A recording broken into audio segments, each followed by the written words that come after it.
Ice cream পাখি রাখতে শেখাবো। তো প্রথমে একটা কলম তো নিতেই হবে বস। তো চলো প্রথমে আমাদের এই যেভাবে বেকার রাখতে হবে, পরে এইভাবে মাছের মতো দিয়া এই যে এখানে আছে না, এখানে একটা দাগ দিতে হবে।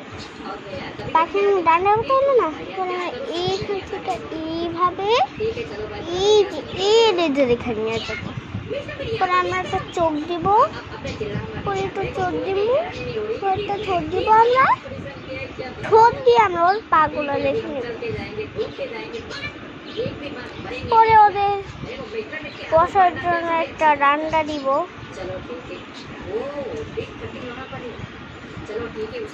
আর একটা খাবারের বাটি, আর হইতেছে একটা পাইপ ও পানি খাবে দিয়ে। তো এটাই ছিল আমার পাখি। দেখুন কত